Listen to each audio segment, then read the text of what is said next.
Hi, thanks everyone for coming out tonight to see Craig Baldwin.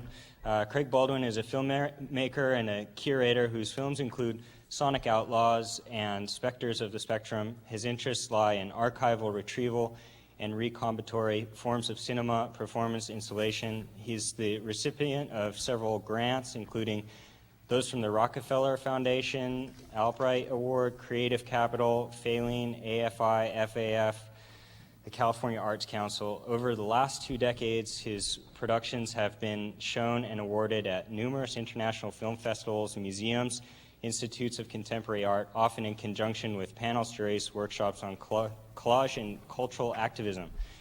His own weekly screening project, Other Cinema, has continued to premiere experimental essay and documentary works over a quarter century, recently expanding into DVD publishing.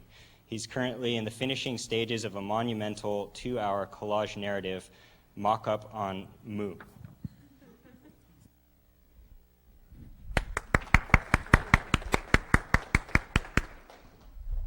Thank you very much, David. Thanks to the department. Thanks for coming, all in attendance. Thanks to Brenda, she's here. And I just wanted to get the ball rolling kind of quickly because actually I was under the impression that I'd have a little longer, like till midnight. But no, apparently you close this place up before midnight. So we'll move briskly. Let's move it that way. And of course, there's going to be a Q&A. And in fact, at any time you'd like to intervene with the question, that would be totally appropriate. Just to explain up front, again, the form of my lecture demo is really more discursive than theatrical. It's more of a show and tell, dog and pony, show work and trot it around a little bit, and then maybe there'll be some questions or critique. That's really what I hope to have happen. Hardly any of the pieces will be shown in their entirety. We don't have the time for that, and that's not the nature of this event, in my mind at least. It's really about the ideas, like to foreground the ideas. And that's why it's called Chalk Up. Chalk Talk on mock-ups. Unfortunately, we can only find a whiteboard. So I'm going to come back and continue this talk tomorrow with a chalk. No. Okay, well, the whiteboard will do. Okay, but it's really okay. And what I'd like to do is kind of, for what it's worth, use the graphic potential of the words to kind of help me. I might be too scattered to do that, to help me kind of chart and navigate our way through these set of ideas, right? And that's what I'm going to do up front, is kind of introduce a set of ideas and then kind of try to work through them and demonstrate them and perhaps prove them or disprove them in the course of this discussion. Thanks very much for the intro, and I would have to say that the key words there were certainly the idea of recombinatory. And I'll own up to that. I am an artist who's interested really in the remix, shall we say, the collage, shall we say. But my focus is not going to be on me as an artist. I know you're terribly disappointed about that, but I'll tell you what, I think it's a big, grander, more noble to raise our vision up and look at the larger global situation that creates a context for the so-called recombinatory practice or a remix. And that has a lot to do with my sense of this department, though I don't know a lot about it, but more contemporary, looks new to me, more perhaps digitally, leaning towards the digital. That's not really where I have been coming from in my own, when I was your age, let's say, but increasingly that environment, the technologically enhanced and empowered environment, has sort of met my own practice and right now, at this moment. And so I'm going to chart these sort of parallel convergence, oxymoron, to you to demonstrate that I can make it happen. The first idea I would like to propose to you is this idea of electronic folk culture. The idea that YouTube is a perfect example of that. That art discussion doesn't have to remain within the confines of the traditional, certainly not only the arts, but the disciplines between the hard barriers, and that there is a kind of a sharing, and issues of ownership, authorship even, and proprietary claims, while still in place. And I would not completely disavow those. I'm saying that they're at least being probed. They're under question, and not only by activists, but also by librarians, by archivists perhaps, and also by makers like myself. The idea that we could develop a folk culture that would sing campfire songs, that would banjo back and forth around a campfire, and that a whole body of American folk songs would develop in the 17th, 18th, and 19th century and 20th, by the way, that we all share and we all are proud to be heirs to. That also can exist at the level of kind of image and sound. I'm arguing for that, okay? This is just sort of a rhetorical point, that the images that we, an environment and a culture of imagery that we're born into, in a way, we've inherited those gestures, those tropes, and those sounds, and those pictures, and in a way that we kind of have a right, you know, maybe not on a legal basis, but probably so, to make them our own, take them, retrieve them, repurpose them, and take them to another level. And again, this has kind of been my interest, coming from really not, again, fine art or avant-garde, but really subculture, the way of the street, the way of sharing things in an informal way. What's happened now around the web, of course, or you know, flea markets, or you know, pawn shops for that matter, estate sales, that someone's artistic, you know, material, film, 3D slides, whatever, audio tape could come, and then something could be done with it. It could be rescued, and it wouldn't be an issue about who actually made it. Cinema povera is an allied idea that's been dear to me. Now it's mooted out because, again, YouTube is, well, I mean, it's not free, no, but it doesn't. The stakes are not that. Let me see. The ante is not that high to get in the game, so to speak. But being a filmmaker, this was always like a second tenet for me. Say, well, look, I want to be a filmmaker, but gee, you know, camera, film costs, especially now processing. But by working with older film, reused film, found film is the term really, one can get in the game legitimately and in good faith and produce work that was quote unquote original, whatever that means, and that's kind of a word that's kind of at issue here, and that's certainly authentic, that's genuine, and that adds to the discussion. That's transformative, that's redemptive. So this idea of people being able to laterally, horizontally, democratically, from the sides, not as part of a hierarchy or going into terrible debt or to be the exclusive recipients of very scarce grants from private and public sources. So this idea that cinema povera, like art povera, as you guys should know, being art students, was a modern cultural movement, art movement, post-World War II, where the idea of perhaps creating a sculpture out of marble was preposterous in the streets of Rome, when all they had really was rebar and gravel and glass with the new construction projects. And so the art povera artist would, again, not wait 10 years to get a block of marble from northern Italy, but would, in fact, just use the rebar and would use the glass and the I-beams to create a situational, a provisional art out of what the means that are available. So this is kind of my idea of the you know, a neologism, certainly from art povera to cinema povera, to use these materials from the flea market and the garage sale and even eBay, whatever, found in projectionist booths to create something new out of. And the idea of the collage essay, well, this is the idea of actually more of a taking the material not just for aesthetic ends, which is certainly okay, and we'll see some of that maybe tonight, but actually to a point of view, to take it and to make a point, sort of take on the role of an editor in a way, commentary. And again, I don't disavow the whole tradition of art for art's sake. Well, I do actually, but not right now. But the thing is, the idea that the meanings contained in the material are they're too crucial, they're too volatile, and there's too much at stake with just playing around with pure form, even though you can do that. But what I care to, in other words, take those meanings as part of the real content of it. You know, that is to say, the values and the ideology which is embedded in these stories, these gestures. Perhaps they're fiction, perhaps they're nonfiction. Let's say a newsreel, for a perfect example. That these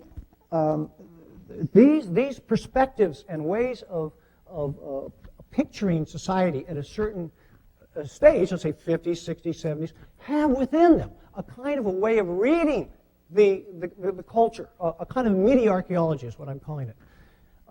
And so this is the idea of the collage essays, that the meanings within the found footage can be turned to make certain kinds of points. Not, again, by writing it out, but by actually using the physical material itself. I call it cinema concrete. To use that cinema material as a way of opening up a perspective, or often a critical perspective. And then finally, the culture jam. Well, this is an extension of that idea. That is to say that there can be a kind of satirical, black comic, or parodic use of the material, especially the older stuff that might be considered camp. But this is more than camp, and you'll see some camp tonight, by the way, which should be a word here in our lexicon. But the perspective of history has given the material a quote-unquote datedness that we appreciate as quaint or naive, amusing, whatever. But the thing is, there's deeper uses to which the material can be placed. And that's this idea of turning it against itself. Jiu-jitsu style, using the weight of the enemy against himself. So we come in, as makers now, inheriting these older traditions in which power was centralized in the studios and producing this, and here I am in LA, producing this just overload of some of it's good and some of it's not so good, shall we say. But in any event, all can be made good through the proper body slam, you know what I mean? That's the jiu-jitsu move. And to take those heavy weight of the bombastic meanings and turn it against itself to point towards the let's say, retrograde ideology or values that are built into it, okay? So those are just some starting ideas. We'll get to archive in a second. I'd like to just say that as an agent, a critical and creative agent, I list, archiving as one of my passions. And I hope there's some archivists here tonight among us. And this is an issue that you guys probably don't pay a whole lot of attention to, because there is, of course, this expectation that the material that we inherit has to be preserved, or should be preserved. And I certainly do agree with that. And now with, again, digital technologies, that's become less of an issue because we can obviously copy, clone, whatever, and protect the original material and still play with further iterations, right? But I still do treasure cherish the original, of course, artifact from the period, and argue vehemently that it should be, there should be a place for it where it's preserved and shepherded to future generations. That's for sure.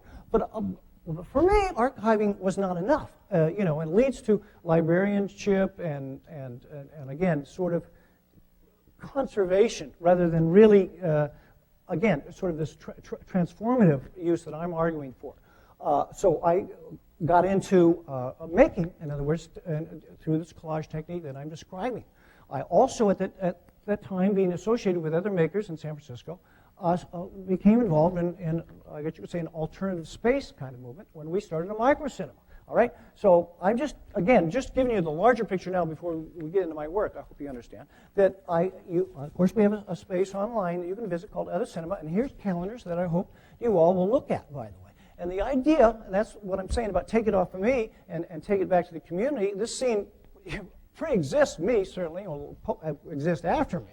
I'm just one of millions, literally, of people who work with collage materials, that's for sure. I'm just lucky enough to be here tonight. So if you looked at any of the shows on the calendar, or any of our past calendars, which are on my archive, you'll see the kind of thing that I'm talking about. And it certainly isn't well, I guess you could say it's marginalized, I mean, in the best sense of the word. But what I mean is there's a lot of it. It's a major movement. It's very contemporary. I think it's the most exciting things going on right now in the art world or the subculture world.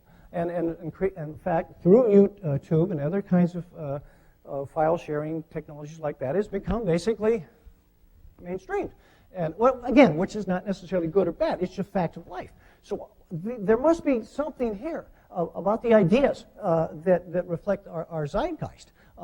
It all, of course, could be traced back to early 20th century, if not before, of course, with Dada.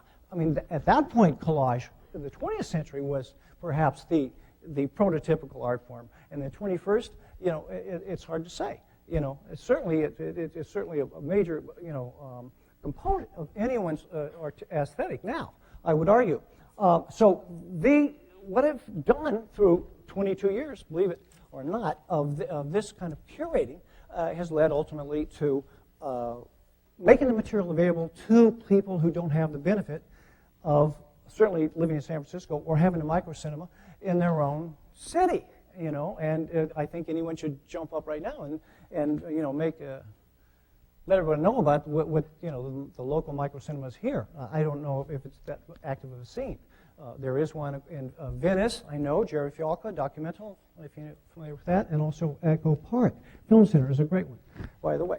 But what I'm trying to say is that using the DVD platform now, we have started to curate the best of our own exhibition shows, you understand, and now we're distributing and making those available globally as other cinema digital, okay? So please don't, take that as intrusive, but there's the brochure for what it may be worth. All the work in our catalog represents what we're interested in, which is not, again, just art for art's sake, but really this engagement with these, this media archaeological project, taking what is resonant and valuable from the past that would otherwise be sent to a landfill and redeeming it, making something, beautiful out of it, making something critical out of it, making something that's energized and alive out of it. Finally, we can talk a little bit again about myself, my own life as an artist. Collected, used to work at a porn theater, by the way, where you see film at its most debased, that is to say, thrown on the floor in loops, scratched. And that, for me, was the real demystification moment, where, again, you understand exactly what film is. Anyone who's doing sculpture would appreciate this. See, that's what I meant by the cinema concrete. That the film itself can be appreciated, and this has always been a love of mine, the working with the material in my hands. And this, I would just like to say, as a kind of just to shout it out, that Orphans is a conference they have, very popular now. It's successful and very world-renowned. That happens now at NYC. In the film department there, which is all about the culture around these films. They're called orphan films. They have no mother and father. They're lost, they're abandoned. There's no one to shepherd them, no one to care for them, and they're going to be lost to history, really, to cultural history. So I was able to go to Orphans last year. That represents the kind of, the librarian edge of the spectrum of all my activities. And there I was treading, of course, a little tentatively, because I was in a room, of course, of librarians, and what I was doing was perhaps a kind of a radical assault with the material. Anyway, back to this idea of my own, what I've done in terms of the archive is produced a DVD, which is just of the 70s commercials that were found in a dumpster. And actually, that's the first thing that we're going to see. So that was probably the longest part of pure rant you're going to hear. What I'm going to do is, I just wanted to set it up, is just show just one or two of these things, if you don't mind. And David here will help us, and just go to play all on this one. So I'll kind of talk as he sets up every one. Again, you won't have to see much to know what I'm talking about. And bring the volume down if you can right now. We'll have to get through the logo. Here, that's fine. It's cool. It's all good. Old Gold Filters, the cigarette for independent people. Now in 100 size, too. The better 100, with flavors that never came through a filter before. And with valuable gift star coupons. Gift coupons? She saves Get them. ready, David. It's the flavor I'm after. Why smoke them if you can't taste them? He's an ready old to go to the gold menu. filters man. Old Gold Filters king size and 100s, the better 100 with gift star coupons. Okay, that's what I made that reference a little earlier about camp. So you see the tremendous, we're just going to go to the menu now and go to 70s Remix. This is just sort of a textbook demonstration of what I'm talking about. And go to the next, please, if you don't mind. Go all the way to the next. And these, okay, and then go to People Like Us, We At Life. So basically, the remix component of the DVD is stuff that was, recaught out of the, not of the same material, but the same era. Change to some other color. Just find the right place in the program, make the appropriate change, and we'll run the whole thing again. On some of these letter things here, we're not doing it right. It's too gray. So you see, what we'll get is the program going through these lines. A consulting graphic artist and a laboratory scientist are collaborating on an idea for an experimental computer-made movie. Come out of it, you know, and Right, this yes, idea yes. of you being able to program something so we know what it's supposed to do. And what I get a great deal of response out of is you don't know what it's exactly going to do in terms of images. Yeah. In terms of, It's interesting to me that you say the unexpected things that happen. yeah. Because in a sense, the computer has done exactly what you told it to do, right?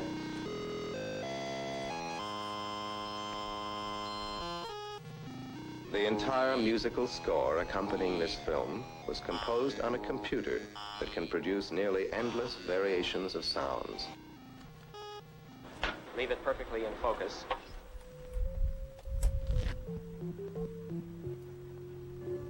Rolling. The players keep their eyes on the conductor, especially for their entry, or when the conductor establishes a new rhythm, tempo, or mood. The tempo slows as the conductor brings the sound volume down to almost a whisper. So anyway, okay, that's it for now. I think that. Well, anyway, what you're seeing here is, again, just the most schematic of examples of material that, first of all, we think that should be preserved, would be marginalized by most archives because it's totally ephemeral material. It was, again, a cigarette commercial from the 70s. In fact, our compilation is called the 70s. But in it, don't you see, that we find something of tremendous value just because it was made for commercial reasons and just because it's for selling cigarettes, and is just a quote unquote just a piece of trash. That does not render it inappropriate for preserving, for archiving. We think it's very valuable, and again for more than nostalgic reasons, because they represent reflections and artifacts and traces of ways that.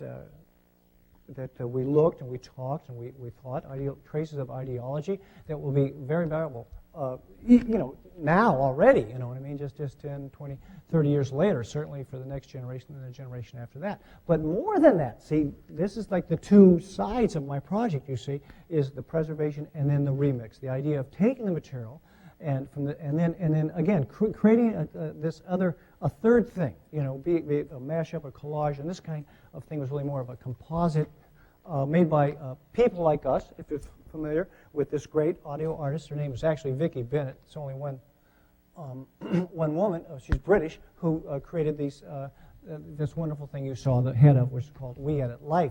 That was Stan Vanderbeek there. Some of you filmmakers in the audience would know. This is from like a documentary that was made about the new technology of computers, you know what I mean, from like 1968. I mean, just insanely valuable artifact, and that not only is preserved, but that she reused to comment on, of course, collage in the contemporary moment. And so on and so forth. So in other words, there's hours and hours of the 70s stuff, and then there's like a nice little selection of 6 remixes. Now, I'll try to show you an example of this with a little bit more of a political edge to it. So go ahead and put that in. And again, you have to bring the sound down during the audio intro. I'm sorry, unfortunately. So I'll just talk over this little logo. Point is that we also remake this stuff. Again, certainly there's a politics of the remix that you saw there in Vicky's case, but also there's the there's a more explicit, shall we say, critical kind of go-to extras. Case being made, in this case, anti-militarist, and also pointing at the complicity of the media industry with retrograde politics in this piece by Phil Patiris. So let's just see a little bit of the world of survival. Thank you. Thanks. Volume and turn this on. Lincoln Mark 7. The way it looks is surpassed only by the way it performs. You can discover both great looks and great performance at your Lincoln Mercury dealer. Lincoln, what a luxury car should be.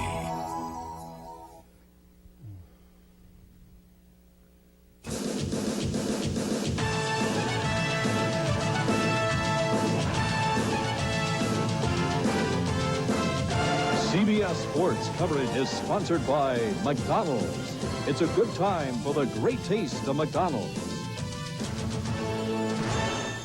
Here is Dan Rather.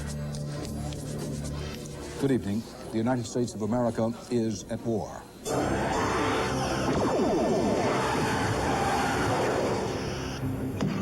We missed! We'll be right back.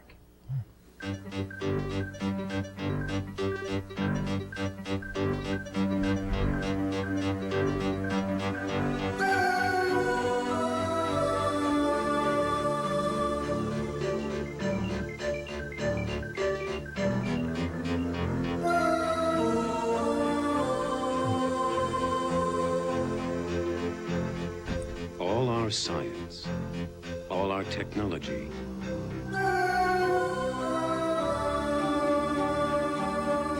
all our mathematics, our computations, somehow they all add up to moments that are beyond any calculation.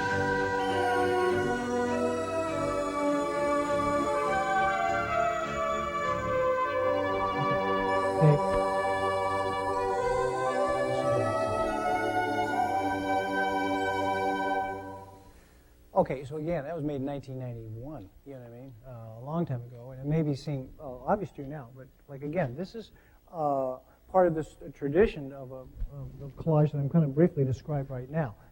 Again, demonstrating more in my own work. I just wanted to create a context for my presence within, again, this larger, what I'm calling electronic folk culture, and not just to point towards myself. There's this idea of again, attribution becomes problematic.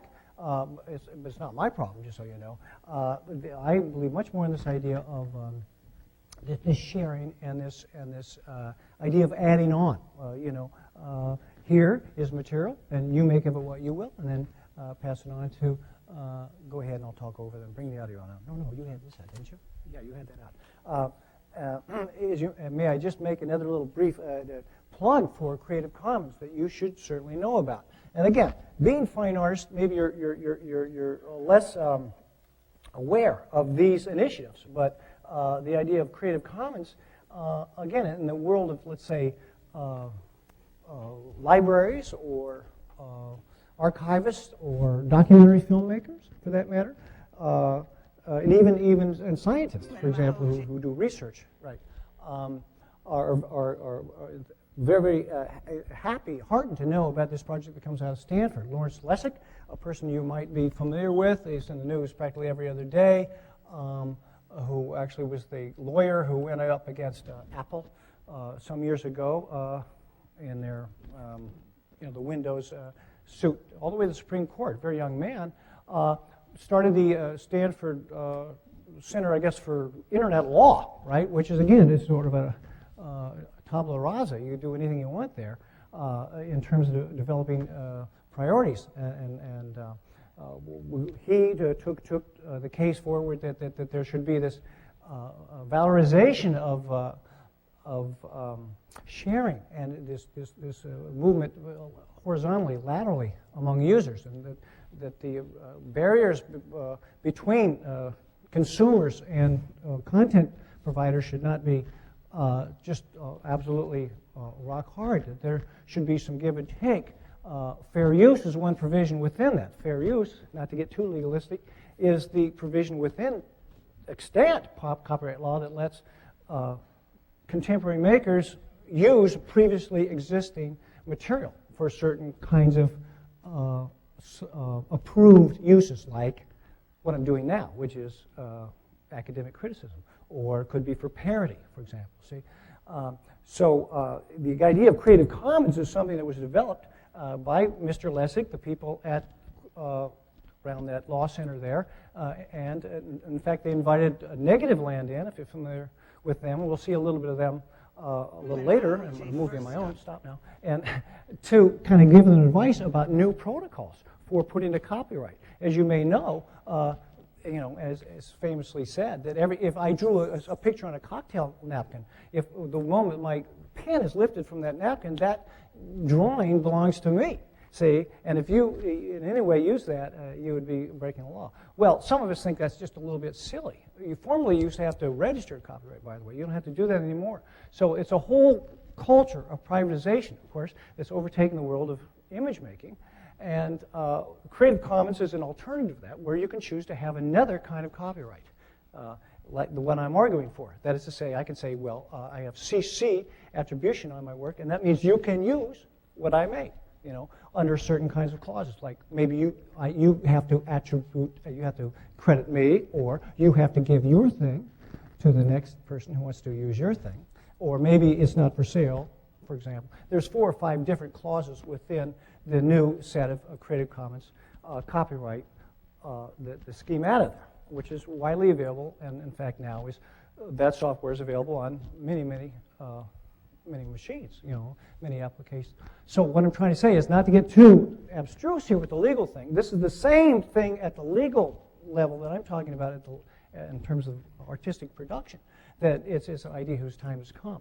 And we're going to now see a piece that I made, which actually deals pretty specifically with this, except it was actually called not the laws of sound art, but actually the Outlaws.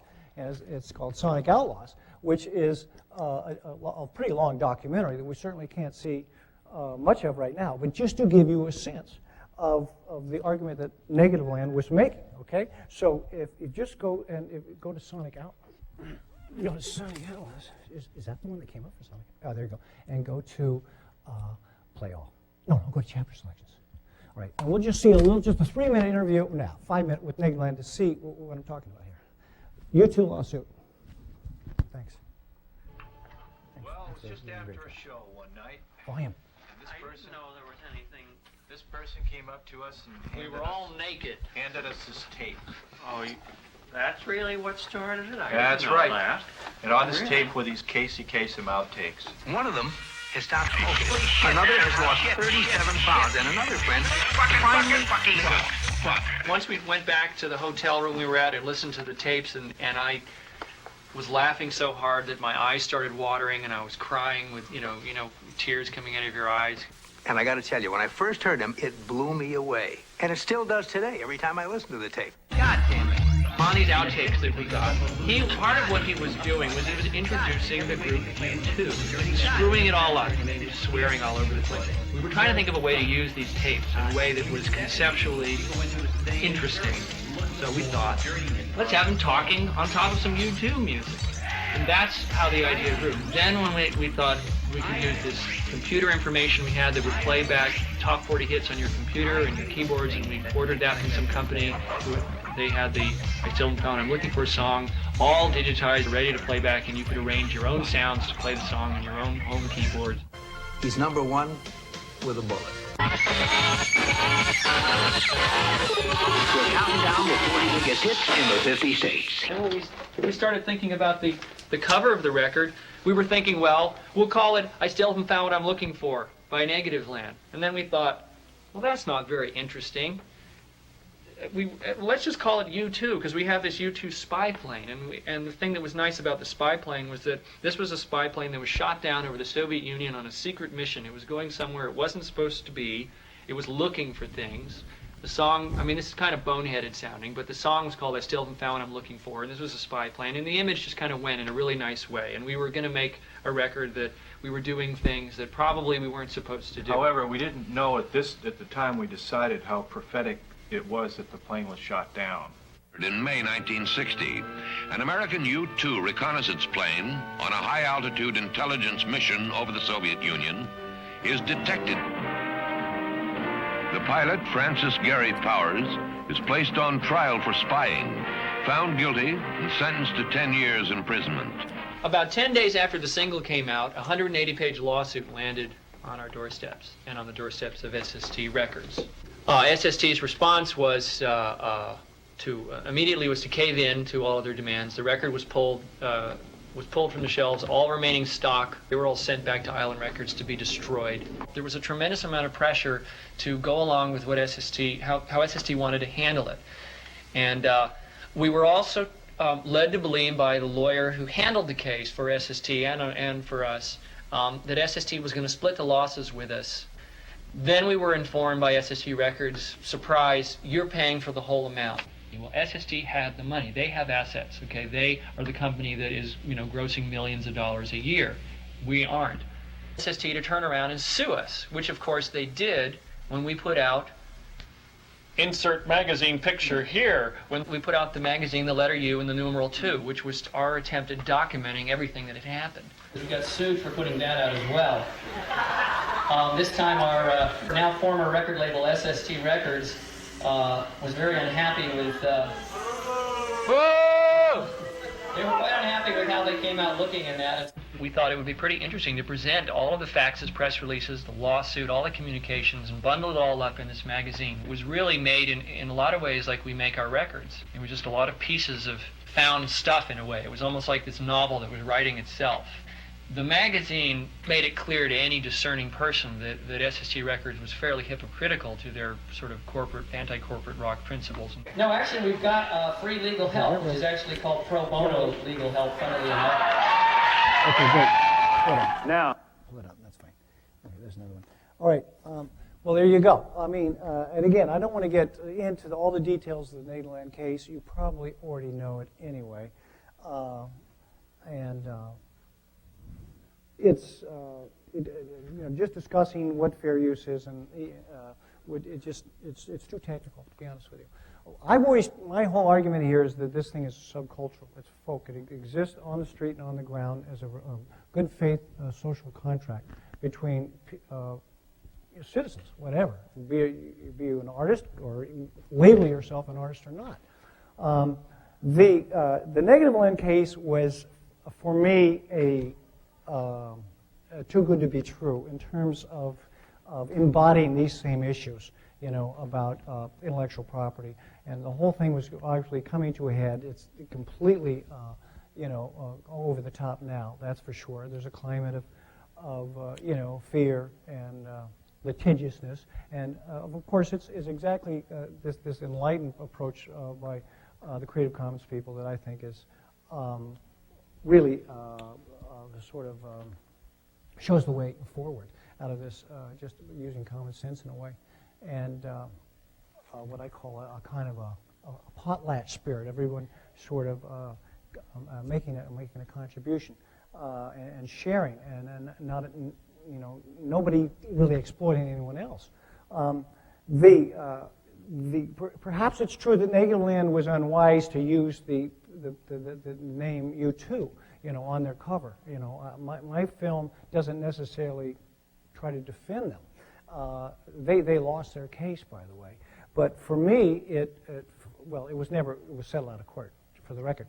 But for me, it symbolized, the degree to which the privatization had taken hold, and the fact that it was a letter U and a numeral 2, to me was like, and to Nederland, obviously, was just a stellar example, of something as common and that everyone would have a claim to as a letter in the alphabet or a numeral in our number system. That these things could actually be considered private property. So in any event, it was the opportunity, this is sort of anecdotal here, for me to make this documentary.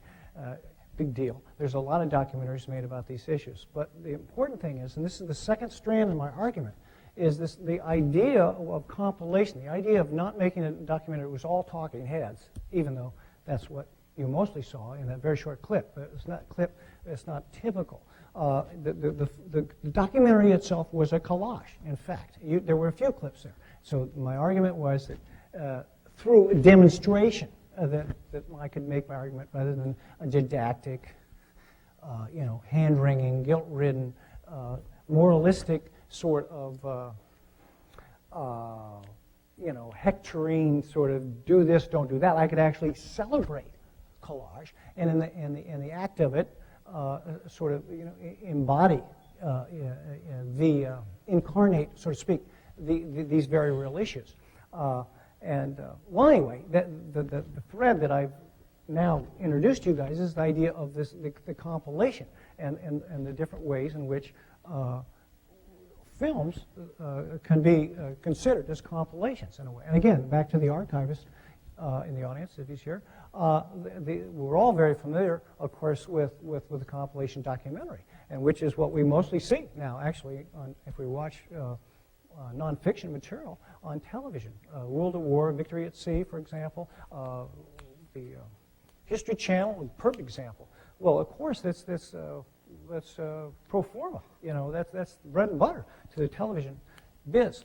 But Eyes on the Prize, as you may know, very, very important series on civil rights made about the African American struggle for justice in the 60s. Well, that was actually that no longer is able to be exhibited and distributed because of the copyright licenses being expired. So this is a textbook example of how there's a tremendous need, of course, to ensure that this public material remains available. So the idea was to make a compilation documentary that move it more in the direction of collage, towards a playful and a celebratory collision of different sounds and images came to the fore in this Sonic Outlaws. And what I've tried to do since is not just repeat that, like I say, because it's become the mainstream form within television, but actually to move it towards a reprojection of new stories on old material. What I'm calling a compilation narrative, which is another, pardon me, neologism. And I challenge anyone in the room to cite one. I mean, I'm not bragging, but what I'm saying is it's now possible to create new stories completely by using previously existing, again, fiction tropes, not just shots of kamikazes going down in Pearl Harbor, or the Zeppelin, blowing up, in New Jersey. Those kind of documentaries, as a filmmaker, started to bore me after a while, because it was obviously just kind of a work by committee, not that that's bad, in which a certain script was written, and then the material was retrieved at the archive and then plugged right in, right when those words were said on the script. So for me, it was 1 equals 1. In other words, A equals A. There was no surprises. It had nothing that collage had to offer in terms of delight and parallel thinking, imaginative leaps. So I wanted to actually start to create a kind of a hybrid type kind of production that would be partly fact and let's put it this way, partly fiction and partly nonfiction, that would have an existence as a beautiful work of art. That is to say, fine art or coming from visual art, but because of the historical meanings that were embedded in the imagery, that it would sooner or later would resonate out. It would relate to the conditions on the ground that would be critical, that would have a point of view, that would be a collage essay, and So I made this piece. That was, I guess you could say, sort of an introduction. Called Tribulation 99. It'll be the next one here. And which was, a sort of an indictment of U.S. involvement in Latin America. Interference, by the way. And again, some of you in the audience may be too young to know, but when they're on Ronald Reagan, just passed the Ronald Reagan, to me, it's a, talk about oxymoron, that his name would be on this campus. The medical building you got over there, if you only knew this guy, tried to completely overthrow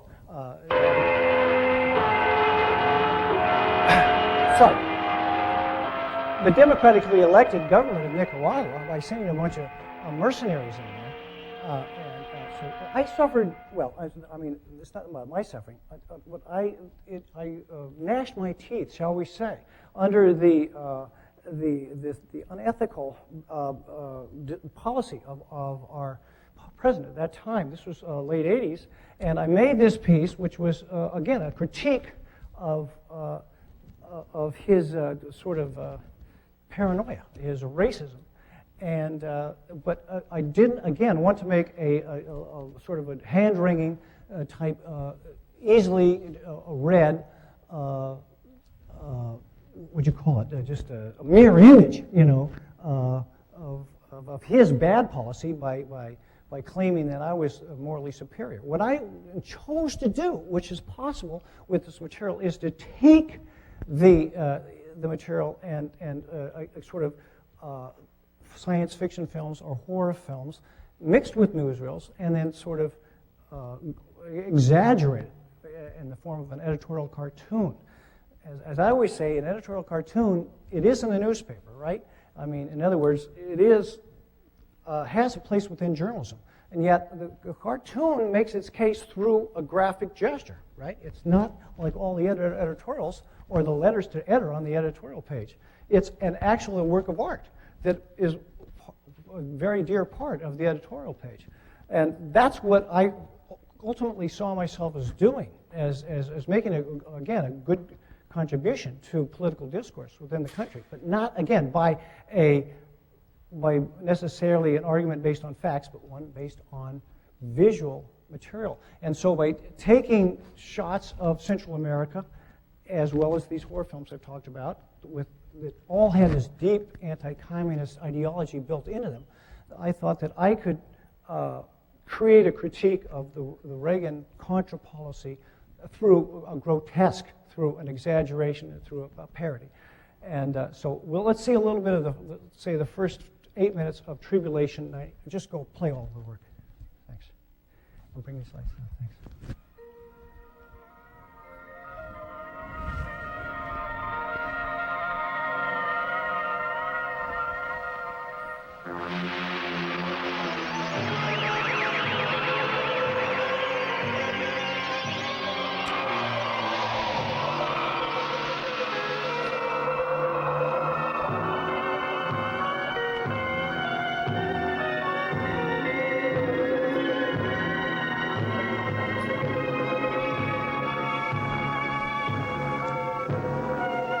Quetzalcoatl, a hidden planet orbiting the sun exactly opposite the Earth.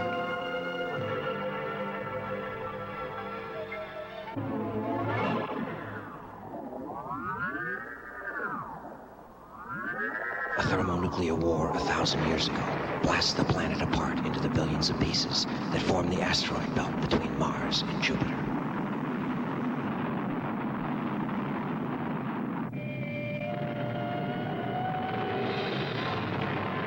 Despite massive genetic damage, an elite corps of Quetzals managed to escape in their disc-shaped spacecraft to Earth.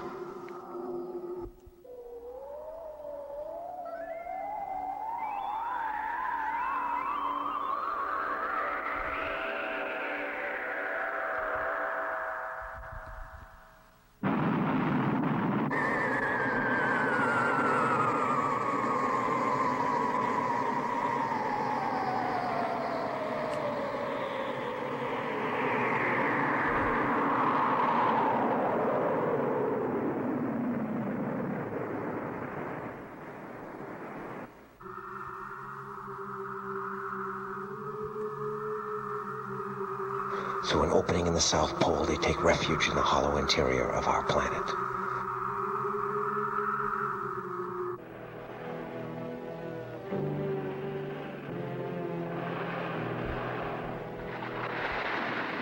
The atomic blasts had so irradiated their bird-like bodies, they cannot even bear the additional radiation of sunlight. The reproductive organs are so mutated, they're forced to mate with snakes in order to perpetuate themselves.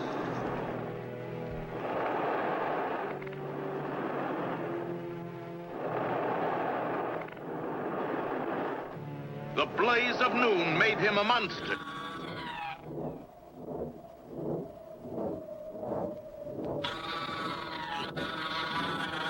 The aliens use their high-energy laser beam devices to shatter rocks, or, tuned to the right frequency, project thoughts into the brains of humans living on the surface above. You have come to me. Evil, stupid men, I shall drain your minds and bend your will.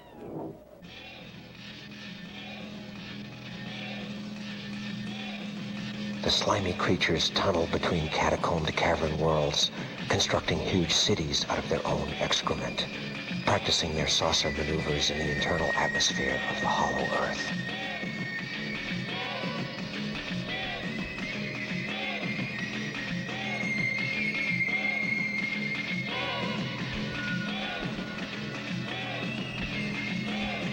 Their activities drive huge armies of soldier ants and killer bees past the Rio Grande, our southern border ditches as permeable as paper towels.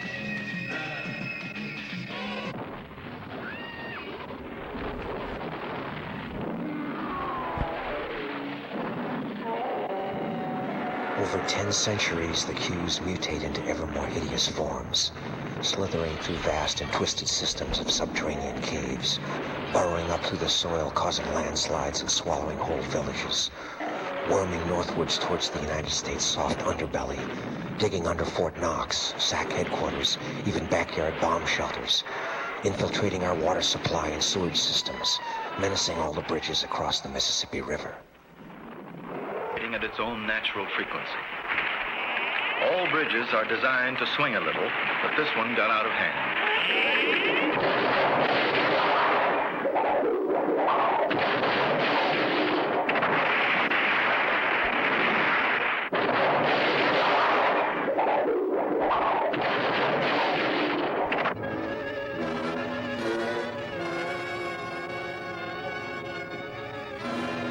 Mid-century, the United States begins testing nuclear weapons underground. Radioactive surges just over the aliens' heads drive them into such an insanely agitated rage, they vow the total destruction of the U.S.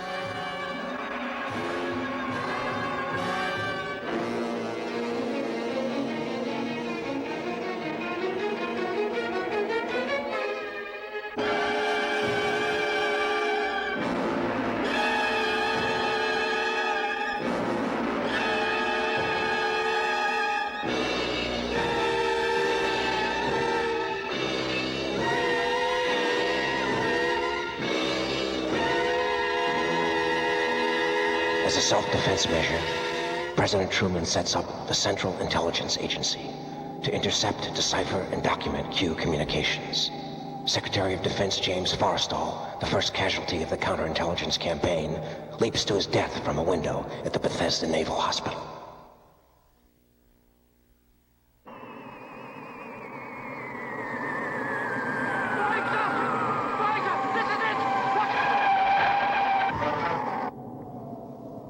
Saucer sightings proliferate. Next, President Dwight Eisenhower dares a final effort for peace while vacationing in Palm Springs. A Cateshill craft lands at nearby Edwards Air Force Base. Claiming to visit his dentists, Ike instead meets the clique on board their vehicle, takes a test spin, but is prevented from releasing his findings for fear of a national panic.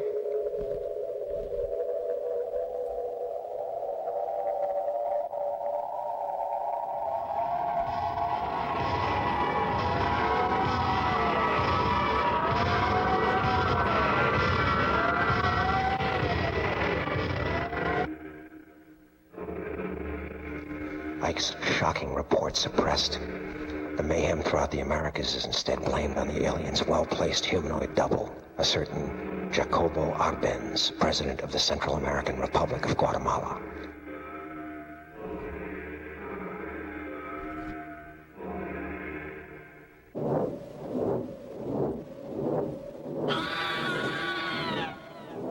Outpost of the undergroundlings, the quake-racked hellhole serves as the site of untold thousands of savage human sacrifices, atop monumental mummy-harboring pyramids, still beating hearts offered to the so-called sun god, human blood believed to appease its unmerciful rays. Okay. Well, anyway, again, that's just a sample of the very first part of the film. And so you get a sense of what I'm trying to describe. That is to say, to make a film, an essay film, really, not a documentary, but a commentary on a set of political issues, autonomy, self-determination, national liberation movements, the control of a wild and absolutely unlawful CIA, which of course has come up several times in our own country's history, and looks like it's going to again, to make, and a million other issues, by the way, to make a film about those issues, the traditional, conventional way, of course, is to the compilation documentary way, where there's a set of interviews and text, perhaps, and then a shot of the Sandinistas, a shot of Reagan, a shot of the CIA. But my approach was perversely, shall we say, opposite. That is to take the fantastic residue of a paranoid imagination and to create a story out of it that was so preposterous that it exploded out of the sheer wrongness of it, and then the critique would be, visible within, so to speak. So it's what I call a pseudo documentary. And again, coming from cinema and being a man attracted to image making, I love the psychotronic movie. I love the Z movie. I love the bad movies. And the pseudo documentary for me was sort of the tops as far as pure, lurid, vivid expression of a fevered imagination. But of course, we all know that generally the pseudo documentaries are reactionary. Efforts to cloud rather than clarify a situation, which I'm guilty of clearly. And so I thought, well, why not make a pseudo documentary like Chariots of the Gods would be a perfect example if you're familiar with the Sun classics from the 70s, which made an argument for UFOs. Well, to make a pseudo-documentary that was in fact not a pseudo-documentary, it was a fake pseudo-documentary. In fact, it was actually a real documentary.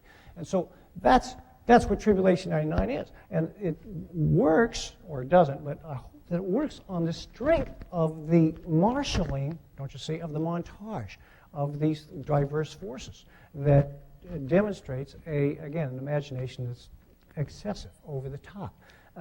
And that's exactly the point of it. Because you could always see the straightforward, again, liberal documentary on TV, safely assimilated, and controlled, and again, corralled within, normal civil discourse. For me, that wasn't enough, and apparently has not been enough. My idea is more about outrage. This idea then hopefully will be some indication of this path that I took, coming out of simple collage making and then into the compilation documentary, and then this idea, well, actually a documentary that uses narrative elements, which is pretty taboo. Again, this is a lot of the things I've been talking about are from the world of film, and I respect that you don't necessarily know. What we have, if you're not filmmakers, maybe you're coming from design or whatever, but what we have in common is this love of imagery. And again, I wanted to make really a documentary that leaned not so much towards a kind of a rational argument or text-based, but really more about visual argument. My whole problem was, well, in the English language, we have a question mark. Sorry, I'm going to have to, yeah, all right. Again, there's what I meant by using the graphic. But in the visual culture, there's no such thing as a question mark, you know. And why not? Why, you know, visual artists, you know, we should demand a right, you know, we should be able to speak interrogatively. And one way, and there's more than one, that I came up with this tradition of this, you know, this black comedy parody, I guess is what it is, by over-amping and making a normal image into something grotesque, it critiques itself through its own, you know, excess, bombastic, what do you call it, shooting itself in the foot kind of thing. So this was the path that I was on, and I want to show two more examples of that, okay, which would include the current work. This interest in bordering on this research material may or may not be of interest to you guys. I hope it is. And I know those of you who are interested in working on the net here probably are. And all my stuff is very research intense, I must say. But also this idea of narrative is something that you may not share with me, and I acknowledge that. But I'm saying I was trying to make visual collages that did partake of these other kinds of paths to get a lot of information in, and also to get a lot of imagery in. And so the one way that it could be couched is through the stories, in fact. And this is an advantage that people in the moving image world have, perhaps, arguably, again, there might be some opposition to this, over the people who are just working with, of course, static images, is that we can show, we have the ability to show something over time, something developing, something with an arc, you know, call it narrative or whatever. So that's why I thought certainly we could exploit, you know, this, being a filmmaker, one of our strongest assets here is this idea of playing with narrative, not so much to take it seriously as narrative, but to break on through and to show, let it, again, sort of shoot itself on the foot, sort of critique its own mechanism, right? So this hopefully can be seen in this next piece that I made called Specters of the Spectrum. All right, and we're going to see about, say, 8 minutes from that, made about 7 years ago.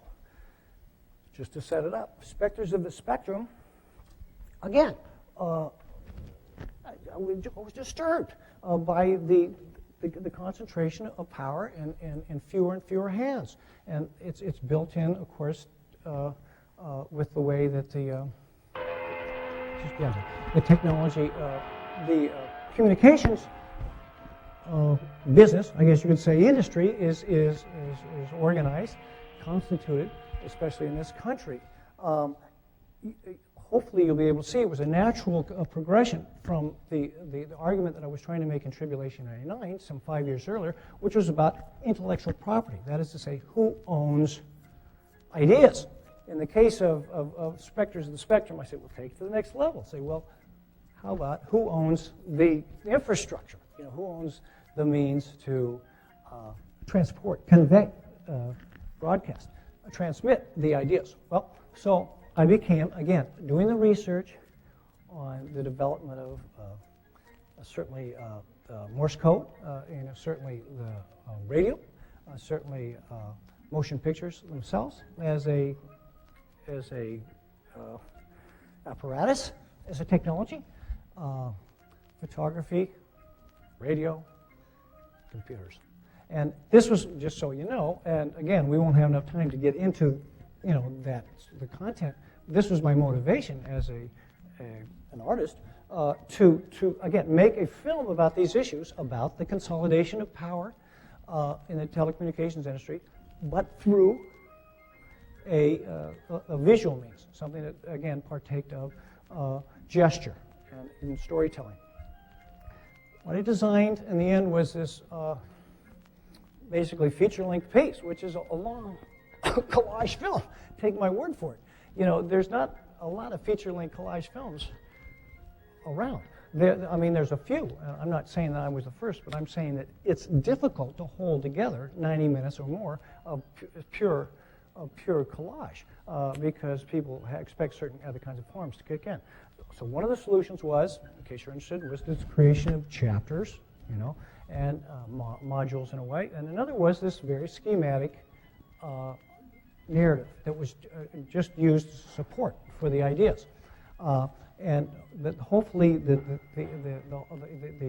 discussion could be leavened through a playful montage practice. So I'll let you be the judge of that. But please go to chapter selection. And then go to Circuiting the West. Okay, and just one out of many, typical of this way I tried to take a narrative into media history. Thank you. A single photon spends 50 million years on its torturous atom by atom migration from the raging thermonuclear crucible at the center of the sun to its stormy surface. From whence, finally liberated, it soars out on an ecstatically free flight to the ends of the universe, coasting in perfect grace forever and ever. Unless, of course, it happens to slam into this crummy little rock only 8 minutes out. How anticlimactic. Of all places, and I mean all, it gutter balls into this cosmic leper colony. A cesspool of squalor and pollution peopled by rejects from all the other star systems. Mewling parasites.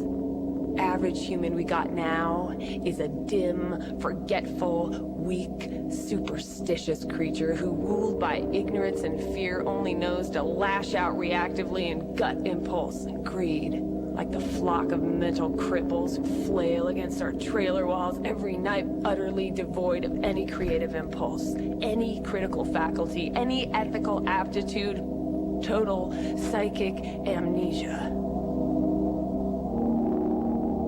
Good thing we can drown out their grunts with the contraband Corla Pandit tapes. He's Dad's favorite. Corla Pandit now presents his interpretation of the haunting strains and violent rhythm of Blue Tango. You know, it's thanks to the stealth tech that our family was able to circuit through the West undetected for years, doing our best to build a popular resistance to what came to be called NEO, the New Electromagnetic Order. Near the end of the century, during those last days of any possible semblance of moral outrage and political opposition, we did manage to link up a small cell of dissidents, the League of the Just. In Mexican border towns, underground caves, even outlaw rocket launch pads, we networked with like-minded refuseniks who have kept in contact as remote correspondents and co-conspirators. While they were digging in for the duration, we continued to move like fugitives from town to town. Me setting up pirate radio workshops while Marina organized mass bicycle actions. She got a little too visible. Of course, there were always plenty of spies around, and the goons managed to get her. She was convicted of conspiring to incite the Hail-Bob bike riots of 1999.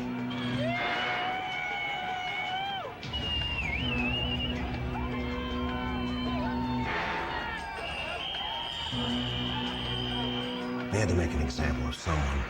So my brave little babushka has rotted away in a high-tech prison for the last 8 years.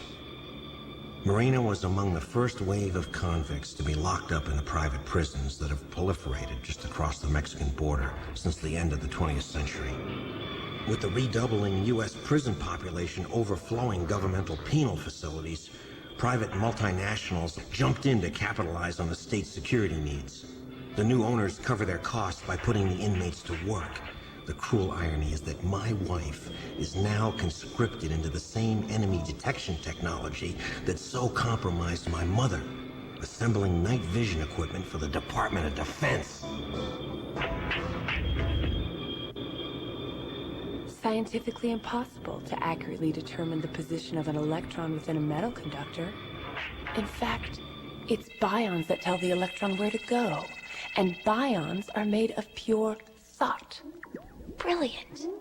thoughts leave my brain in 9-nanometer beats and beam straight to the scintillating center of the Milky Way in a twinkling.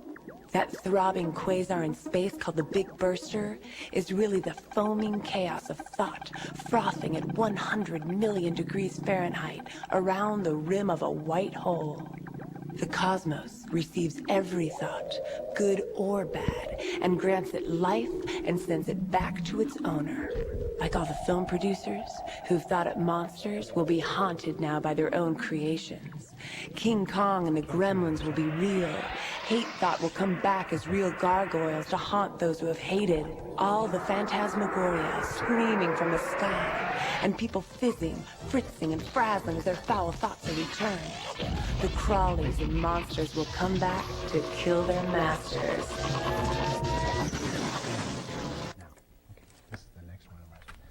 Well, anyway, okay, there you go. That's, again, the second to last piece thanks. I'm going to show you. So, what's the point again? Well, certainly hybrid form, certainly a merging of narrative and documentary categories, and certainly this sort of liquidation of this distinction between the interior and the exterior, the private and the public, through the agency of the montage of the pictures themselves. Again, is it a false distinction? That's my rhetorical. That's my rhetorical question. Mock-up, in a way, addresses that. I never got around to the rationale for the title, but. How to make sense of the world? Well, you mock up, certainly in your mind, a model of what's going on, and artworks themselves, of course, are representations. They're mock-ups. What we mock up. Don't start it now. Yeah. What we do when we. I mean, I don't know how we think. To be honest with you, I'd be just talking off the top of my head, but in a way, I think that there's certainly language is involved, but certainly kind of imagery of some sort. The imagination, shall we say, is involved. And I'm trying to, and again, it's not just talking about me, but I think a lot of there's an interest now in creating forms of models for consciousness, okay? So that, you could say that's what art always was, but I think it's more possible now, again, with the facility of the new technologies and certainly the ability to synthesize images. In fact, my movies are very synthetic. I call them synthetic narratives. They create a universe that doesn't exist. It refers to a world that did exist and a world that might exist. They're speculative, they're hypothetical, and they allow us to consider these issues. So they're not really, like I say, documentaries that try to prove something existed or didn't. There's a lot of fantasy involved, that's for sure. So anyway, in that film, what you see is this, again, this sort of a no-no in the world of documentary, where you have a discussion about the history of, well, you actually got a little discourse there on the outsourcing of prisons, by the way, but it was all first person, and it was all told from an interior monologue. And then you have the sort of the interior, rant of an individual who's, obsessed with her own, hallucinatory world, shall we say. But I don't see this distinction, and that's my argument that I'm making, is that you have to kind of imagine a world, and you act on the world that's available, to you to imagine, and that this material that back to my original argument, these are all the components of our collective imagination that we think with, in a way, but through intricate and complex relations, exquisitely complex articulation of languages and discourses and sets of values and ideologies from our parents, our culture, the church, fashion biz, rock and roll, whatever. And that by, rather than trying to reduce it to a clear linear line, rather the opposite, by maximizing it. I always say my films are maximal, not minimal. Then it affords more ways of interpreting and imagining the world, all of which may be true, right? So that's kind of what I would hope that we started to get a glimpse of there by following this, again, this set of mother and father and daughter, this family, through these travails in the course of this discussion about, the big clampdown, quote unquote. It's set in the future, by the way. And just to explain, the three people you saw very, very briefly there were in fact real experts on media history, on cybernetic theory, and so on and so forth, who are embedded within the narrative. So they're actually field correspondents within the narrative, so they're able to give their documentary testimony, but it's not self-consciously a kind of a journal, what do you call it, logocentric journalistic report. It's not all about just the facts. It's more about situating it within a larger narrative that's poetic and that's epic. So that's the path I took, for better or worse, in terms of my own filmmaking, rooted in activist collage, punk rock posters, but trying to enlarge on that through using narrative and gesture, the arc of the longer and longer form. And finally have arrived with this last piece I'd like to share with you called Mock-Up on Moo.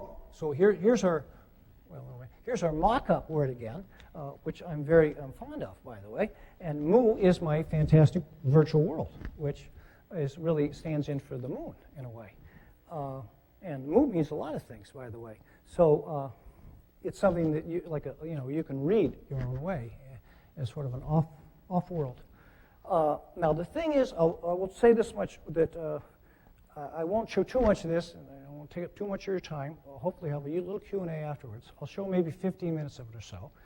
And it's good that it's just a provisional work in progress. So I don't want to apologize too much. There's things that are out of sync clearly, but that's good in this environment because you see the maker, and so you see the kind of the process. You understand? So it's nothing that's fatal, but you don't hold me to a frame by frame, lip sync accuracy or anything. There's definitely parts of it that don't have the sound and picture there, or the final font and so on and so forth. But it points in the direction that I'm heading right now. So we'll just play again the first 3 or 4 chapters of that. Okay, that's fine. It'll play automatically, I think, David. 3, 2, 1, 0. The broadcast you are about to hear is scientific fiction. Any similarity to persons living or dead is purely coincidental.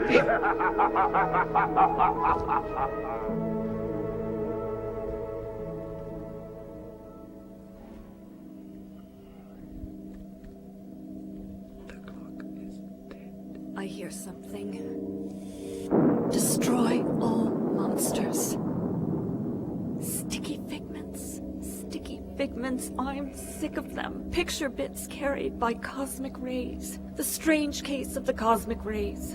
Our Mr. Sun alphabet conspiracy. Plutonium piles. Inside this pyramid. She's in a man-made mountain on the moon. Hollow moon. Some rays still penetrate this deep. So many picture stories. All of them are true. Read them in the rocks like a crystal ball. Moving images and voices too. Bad memories and worse fantasies. Bad copies of bad men stuck in the muck. Tainted and tangled and mangled the memory banks. Bunched and bundled, burnt into my brain. Branded onto dead meat. This sick puppet has been attacked, attached to. In nerves, there are narratives. But there is a way to slough them off, as there's a way to free that prison planet called Earth. Every day and every way we are building a bridge to the white light, here on this celestial vessel. And so she toils to ground the colony, our picture processing station. We expunge the embeds and drop our doll bodies and read the rocks. Because L. Ron's got the tech. L. Ron Hubbard's got the tech.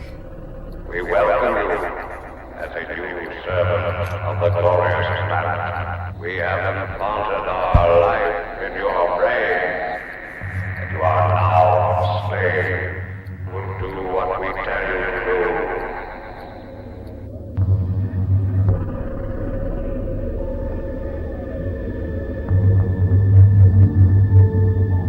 Now go. Go.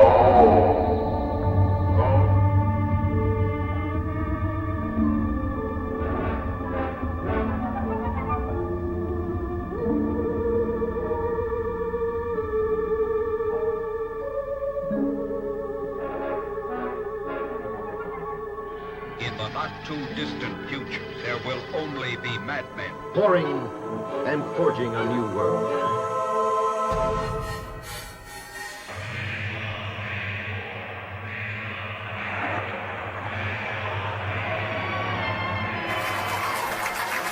Ladies and gentlemen. Star children, welcome. This moment is especially auspicious. We are truly on the verge of a move boom that will shake the rafters and rattle the hinges of this universe and a few more universes beyond. And it has been a very long ascent. In fact, 75 million years long, ever since our present predicament was precipitated by that particularly pernicious cosmic despot Xenu. As those here in the advanced echelons already know, it was way back then that evil warlord from our neighboring galaxy decided to dropkick a dark matter dirty comet across our innocent little solar system. Well, that cruel ruler of an old order was not only a malevolent dictator, but a horribly bad writer to boot. You see, he actually inscribed the sick narratives onto matter itself, and then dispatched these plots filled with fear and guilt right through that gap between Mars and Jupiter, just to be mean. Well, through the eons, these stories have multiplied. They're like viruses, not really alive, so you can't kill them. And every sad-sap who has since passed through that sorry staging area called Earth gets stuck with them. That's why I call them sticky figments.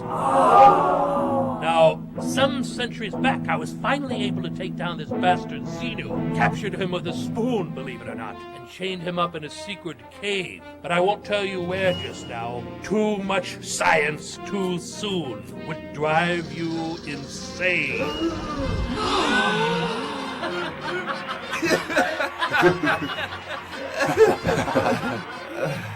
In the meantime, we must take pity on the poor meat puppets who play host to the parasitic picture stories. Memories from realms both real and imaginary, from this solar system as well as others. The fictive pics come home to roost.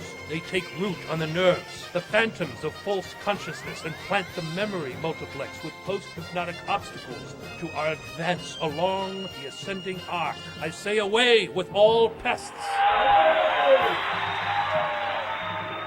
In a milestone for man equal in importance to the discovery of the wheel, I have developed a system to discharge these neurosis-inducing facsimiles. Muck it up, folks. Mock it up and monitor. Self-surveillance. Remember and recognize. Then unfixed, evict, evacuate, null and void. It's as if a holograph, a three-dimensional picture.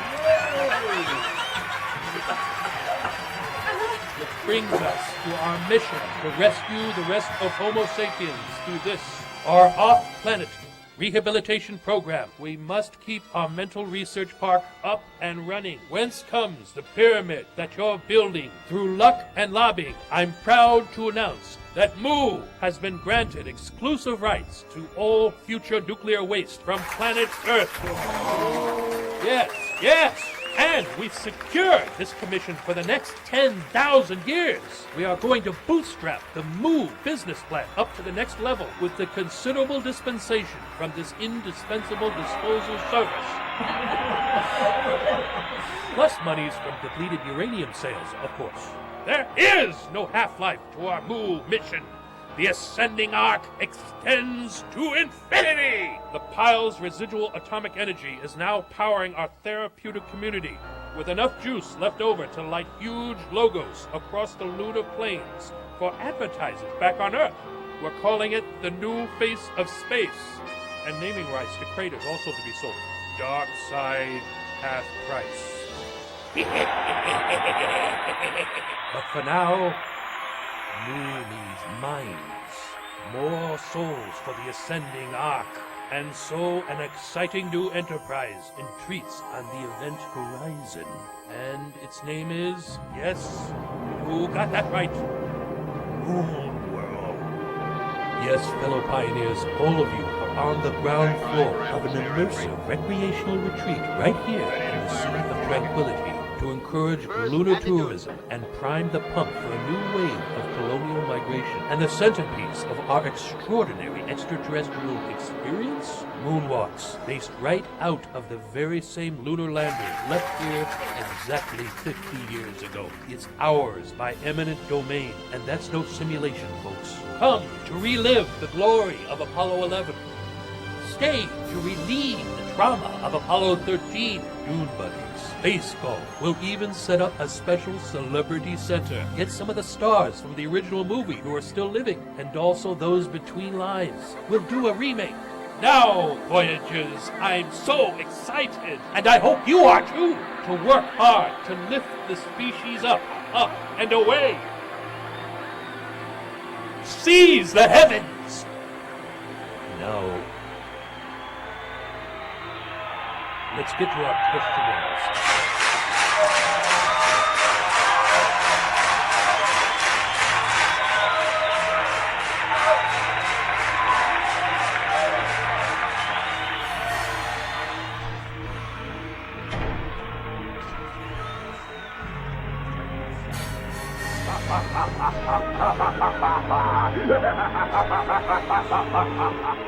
In that process, we stumbled quite accidentally on the fact that there is recorded in the nerve cells of the human brain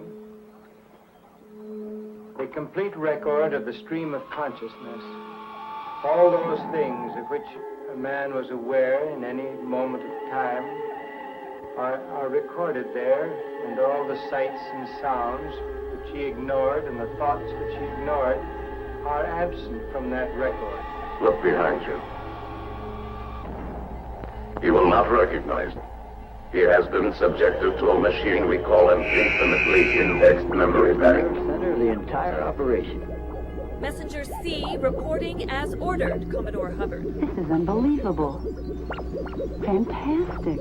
Splendid, C. Sit down there. Thanks for having me. I am sure you will enjoy seeing what we have set up. Well, it so happens that org heads here at Moo have a top secret project in mind, and our questionnaires indicate that you might just be the right person we're looking for. We'll run you through a see-a-thought stress test. If you're lucky enough to pass, it means a huge leap up the arc. There is no gain without testing. Now, you know how it is that you're here on Moo. You got her out of the brig, gained custody under the Lunar Diversion Program. And tell me, do you remember what you were in for? Sorry, Chief. Still a little confused about that. Oh, she does remember a lot of stuff. Way too much. But still needs more processing, Commodore. Blocked? Identity dysphoria? Psychic amnesia?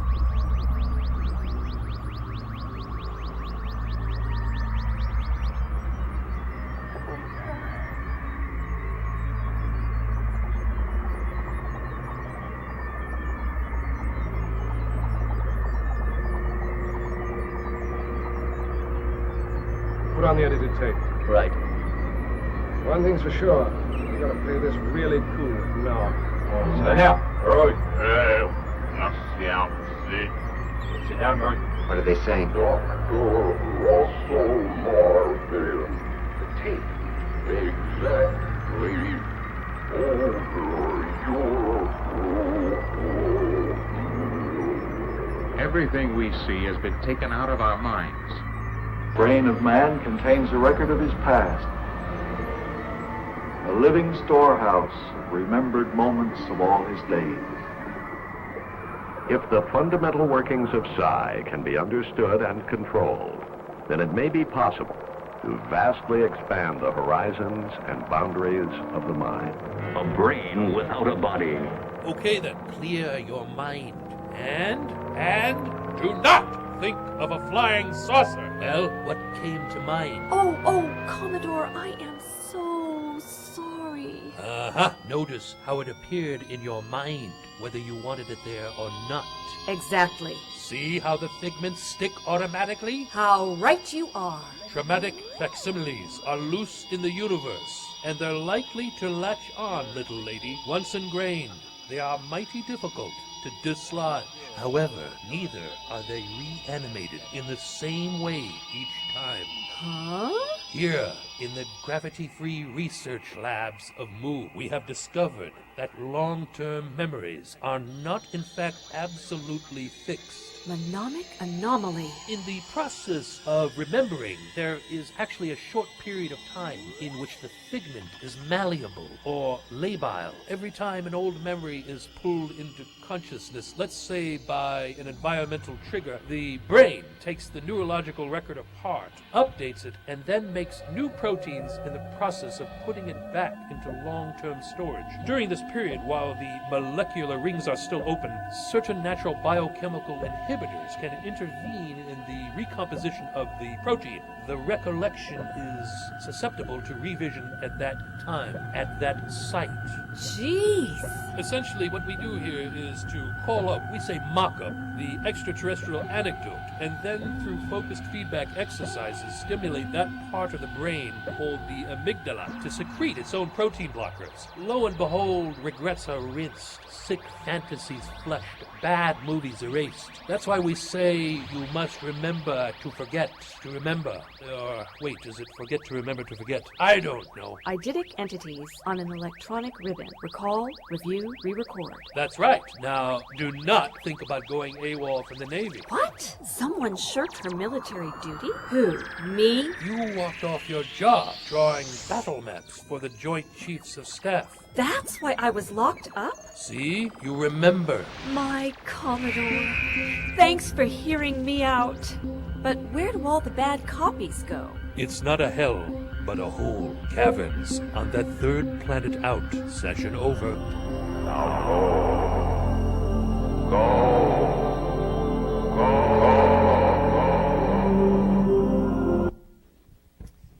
Well, I just want to kind of apologize for that. Yeah, again, massively out of sync last section, but that's how you make a film. You got a good look at it, that's for sure.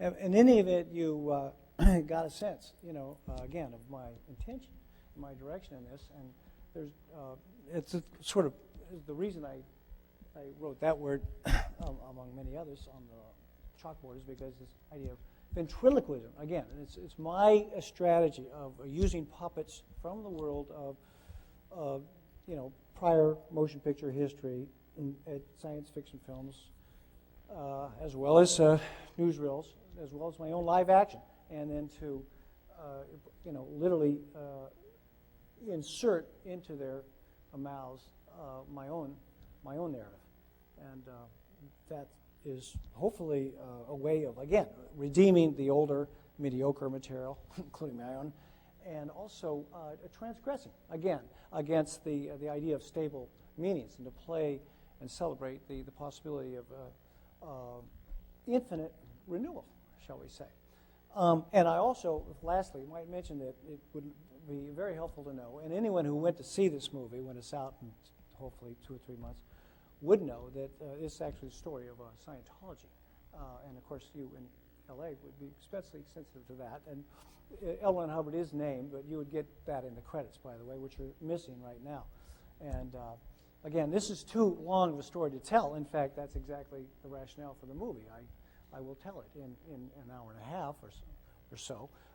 His relationship with Jack Parsons, the founder of the Jet Propulsion Laboratory, and Marjorie Cameron, who, again, being good students of art, you should all know, was one of the most famous women painters in the Beatnik era, and was part of the Beat Art Show. It was organized by the Whitney some 10 years ago. And like again, if you don't know who Marjorie Cameron is, you're going to flunk this class. So I recommend doing some research. And she was all these sort of actors here were under the influence of Aleister Crowley on the one hand. So it is a way of sort of retrieving this lost alternative history of Southern California post-war, which of course is the documentary mission. But again, through kind of this graphic novel sort of style. And I hope it succeeds. And of course, with a little polish, I may make it work. Maybe it has to be cut down a bit. I mean, you only saw a small part of it.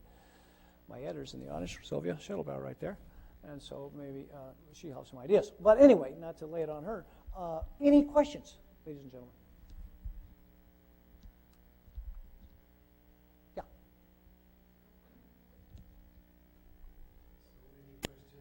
Great. Any questions? Probably many questions, I think. No, so I think, yeah, definitely, because work is extremely rich, and so I think many things to. Let me just ask something very concrete, to start with. So, like, just looking at this, your working progress. So, seems like this live action. I mean, in this sequence, the live action that you have shot yourself, it dominates. Dominates pretty much the. I mean, it is the, so to say, in a way, the backbone, I think, here.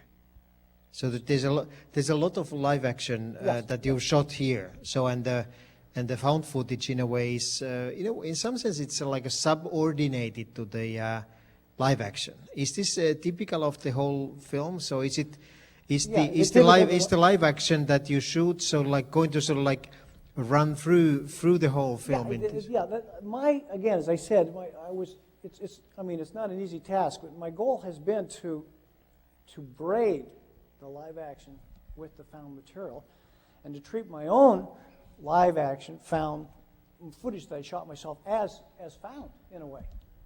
Again, to confront it as almost found, and then for that matter, found footage to take it in as my own and make it turn it to my own purposes. So yes, it's to liquidate really the distinction between. Maybe it's just to make a point. You know what I mean? It's tough to do because of the quality of the texture and the material, blah, blah, blah. But that can be done in post-production, hopefully, Again, that's part of the process. But yes, it's typical.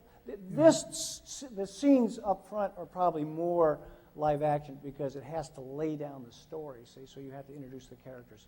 But then once you don't have to see me again. In other words, you can go to what I'm thinking. So it's a kind of a use of this convention, the flashback. But I mean that when you have the Commodore wear the Nintendo Power Glove, yes, it is for me it's immediately assigned. Okay, this is footage which is post 1990. Yeah. Because that is a 1990 object. Yes. That this must be intentional. Yeah. Surely. It's cinema. You know what I mean? It's I call it availabilism. It's just using everything I could get my hands on to create a kind of a skit. It's not take itself too seriously. It's a mock-up, and it's supposed to be taken in the spirit of fun and play. You know what I mean? So that's the whole movie is set in the year 2019, just so you know. So it's definitely post 1988 or whatever. But you've done a little media archaeology in a way. Well, I have, by yes. identifying the year that. See, but that's just the surface of it. The real depth of it is when you look at all the found footage in there, and then you can identify the year of each of those found footage. And so you're not only watching the film, the narrative, which is the through line, but each and every one of the pieces of found footage has this what we call a vertical axis. In other words, you can identify it coming from this film made in 1940 or that film made in 1950. So that's what enriches the experience of watching the movie. That actually, I don't want to dominate this. I just ask this one final question, which is actually related with that. So when you, in your work, you use so much, of course, found footage coming from very, very different sources. So it, of course, happens that there are many cinephiles and media archaeologists in the audience who sort of like identify quite a few of the fragments, like the things to come that you use here from the 30s and stuff like that. So how do you see the importance of this? So of course, it's a kind of a time machine. It's a There you go. certain form of time travel, so that you go from fragment to fragment, and these are part of these archives. Yeah. Well, again, you nailed it. I can't improve on that. You answered your own question. The film before Specters of the Spectrum is built as a time machine. It's in the blurb. She actually, goes into a machine. That's a rocket that outstrips transmissions at the speed of light, and so she goes back through time, literally. It's a science fiction. It's a bit of a convention. It appears in a lot of science fiction, that's for sure. But it's useful. Same thing with the Things to Come, with H.G. Wells. So when we see Things to Come, we think of H.G. Wells, and then we look at the whole history of science fiction. So there's a meta cinematic and a meta literary level. So that's why the very clunky live action is only just a prop, puppets, as they say, to explore the relations between the different images and as I was saying earlier, to understand how we thought about technology in 1930, how it was different from the way we thought about technology in 1940, different from 50. You could just look at the way the shapes of the spaceships, what the uniforms the people are wearing, and that's the real soil or the ground of the film. All this other stuff is just little, again, puppets running around, and try to motivate it and activate it, and otherwise it'd be big chunks. It'd be a photo, it'd be like a photo show with huge photos, and that wouldn't be enough. So what I want to do is energize it and have it, move a viewer through it, and that's what my so-called narrative is. Yeah. Good question.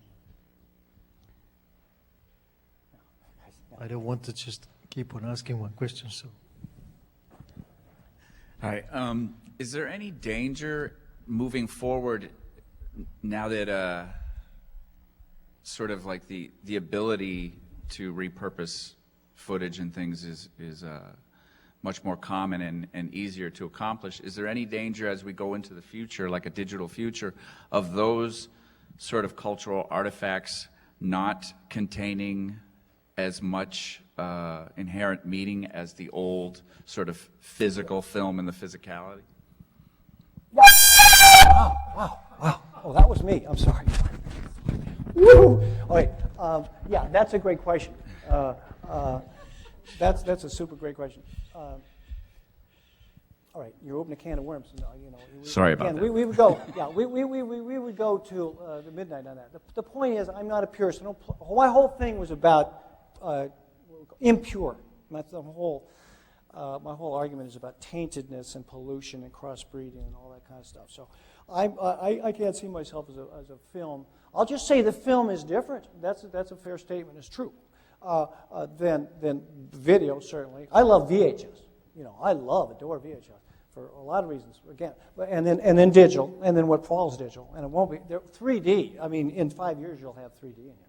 There's no doubt about it. And if you doubt it, you haven't been paying attention. So what I'm saying is that whole tradition of the development of this media is this object of study. And like I say, I could approach it academically. Maybe I have, pardon me, today. But I don't really. What I do is I try to deal with it creatively. And so I think that, but I have my own, as a human subject, my own set of preferences. And I lean towards the celluloid because of my generation, that's for sure. There's more going on on the face of it, so to speak, yes. But then again, there's more potential. Someone said something earlier about filtration or whatever. There's more changes, and transformative power with digital means, that's for sure. So I don't try to prioritize one over the other. I try to see each in its own regard and on its own terms. It may be that between decade and decade of film, there were more. Well, that's not true either. But it may be that digital is going to be so transparent that there won't be any of the artifacts. I don't know if maybe that's an answer to your question, but you definitely see it with a film, and there's more solidity to it. It's more like sculpture. So, as I said earlier, I really see myself more of a sculptor than a designer. It's just not it's not really my world. So I like the plasticity, but I think that they coexist with the digital post-production kind of techniques you're seeing there. The ease, for example, of the creation of the fonts and the dissolves and flipping images and also moving time forward to back, so on and so forth, makes a difference. But as far as another, and don't let me read too much into your question, as whether it'll make any difference, maybe that's part of it. In other words, there'll be so much mashups, everything so mashed up that it won't be meaningless or something. It won't be a big deal. Was that part of your question? I don't know. Part of it, yeah. Well, whatever. But the one thing in my whole, this is going to be on the long side anyway, the lecture demonstration, thanks for your patience, but I was intending on presenting a whole kind of history of collage, which I definitely, and this is an art department after all, so place myself within. So, I very self-consciously consider this, again, I mentioned the Dadaists, of course, and the found object, of course, and the Duchamp is certainly there, and the Connor you should know about, and that's very close to me, being from the Bay Area, and the Warhol, for that matter, the pop art. So this whole tradition of collage from the fine art world as the image as a kind of material object is very dear to me personally, as an artist, quote unquote. However, I wouldn't insist on all the later generations of people just working with digital. I would advise them. I would hope that they would contain that the histories these I've been talking about that are embedded in the imagery would somehow come forward. That there would be some kind of historical gain, so to speak, media archaeological gain. It may be that there's not, because all images available to all people all the time totally levels, it levels this pool of imagery. I don't know whether that's an answer to your question or not. That's how I feel about it, by the way. And it will come up as a major issue. But mashups now, like I say, you don't have to properly identify them as avant-garde or collage or anything like that. It's just, you might as well skip rope, pass time. That's a good way to do it.